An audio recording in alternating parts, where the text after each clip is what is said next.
dadi ya ce zurin yan masu Shamsu zai yi magana wasu na kai masa alama na hannun alamar ya yi shiru ai kuwa sai ya yi shiru amma kuma yana ta kallon ta cikin mamaki ita kuwa wasu na sai murmushi take tana shan burarsa kamar ba komai. Shamsu ya murtsake idansa dan ya tabbatar da mafarkin da yake yi ai kuwa yana bude idansa ya ga wasu na ba mafarki bane ba da wasu na ta ga ya kasa fita daga mamakin da yake yi sai ta saki burar tasa ta koma jikin mango ta kwanta akan cinyarsa ta fara bashi labarin yadda hakan ta kasance. Bayan na koma ɗaki na kwanta sai momi ta kira ni za ta aike ni wurin momin su Sumayya. Na sa doguwar riga ta na fito da mota ta har na zo bakin gate ban ga ka fito ba kuma na yi hon sau 3 baka tashi ba sai na zo na leƙa ɗakin ka daga kanana ai kuwa ina leƙawa na dawo da kaina saboda abin da na gani amma kuma sai na ji a raina ina son na ƙara gani sai na kuma leƙawa ba komai bane ba face burarka haka na ganta a tsaye ta fito daga cikin wandonka kai kuma sai san batu kake kana kiran sunana ina cikin kallon naka na jikin gina ya fara amsawa haka na matsa cinyoyi na ina shako nono na har sai da na kawo sannan na hau motata na tafi aikin momi har na je na dawo ina tunanin burarka wato Shamsu na ban taɓa tunanin banda mazan bulletin za a samu namiji mai irin burarka ba. Shamsu ya yi shiru sannan ya kalli burarsa da ke hannun wasu na duk zancen nan da take yi burar tana hannunta tana wasa da ita kan kaciyarsa ya kumbura ya zama ƙato ga jijiyoyin jikin burar sun fito baɗin Shamsu sai yanzu ya kula da zancen Husna da cewa lallai yana da katuwar bura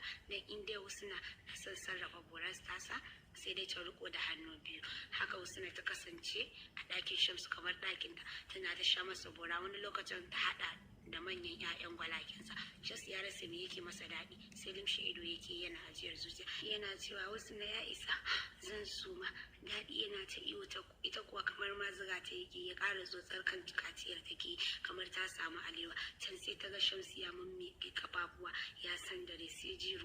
ruwa ta yi romani ta yi a makogaranta kafin ta ankara har ya wuce sai ji kake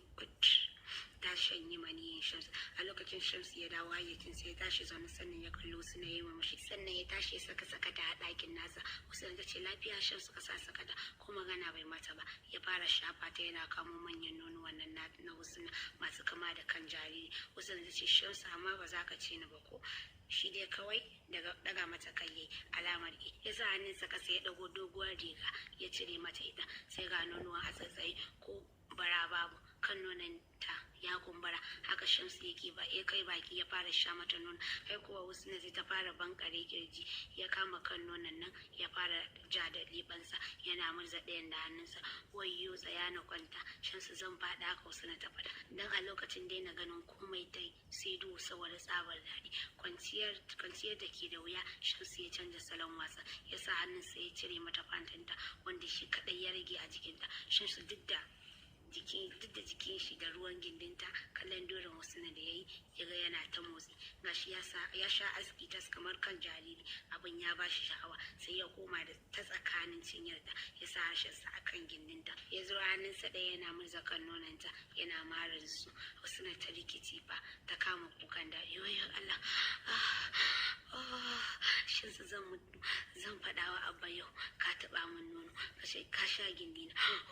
Shamsu daɗi ka ci gaba ta haukace masa a ɗaki sai san batu take shi kuma gogan naka sai ka ce mai aikin dole sai shan gindi yake kamar ya samu zuma idan ya kama leɓen gindin ta ya tsotsa sai ya koma kan cillin ɗinta duk suna ta kiɗime can sai Shamsu ya ji za ta yi wani ihu mai ƙarfi ya sa hannu ya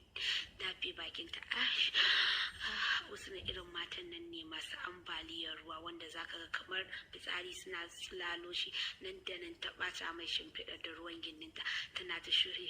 sai da ta gama tsaf sannan ta zauna ta kalli Shamsu ta manna masa kis ta ce mishi ina son ka Shamsu shi ma ya ce mata ina son ki wasu na cikin zafin nama ta tura Shamsu ta hau kansa da kanta ta kama burar Shamsu za ta saka a durinta ta yi ta shiga wurin ta ki shiga ga cikin durin ya dame ta da kai wayo Shamsu dan Allah ka fasa ni haka wasu ta faɗa tana kuka shi ko Shamsu bura har karkarwa take yi saboda ta ga duru kuma ta ki shiga. Cikin zafin nama ya buga wani gwatsu daidai kofar shiga durin wasu na aiko wasu da ta challa ihu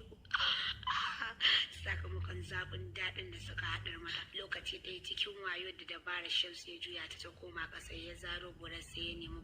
basilin ya shafa mata sannan ya koma sai durin wasu na ya danna burarsa. Ai kuwa sai ta shiga wasu na idanuwan da suka kafe bakin nan ya ɗauke sai fari kake gani, numfashi ya ɗauke Shamsu har ya tsorata. Lokaci ɗaya ga komai ya dawo, wasu na wani daɗi ne ya haura mata har cikin kanta, tana jin zafi amma daɗin ya fi zafin yawa. Shi kuma ya dage Shamsu ya ƙara tura mata yake har ta shige ya fara watsu tana ihu yana cinta har ta yi shirin da ta yaji ta yi ne gaba ɗaya ta daina jin zafin sai daɗi. Aiko ta sami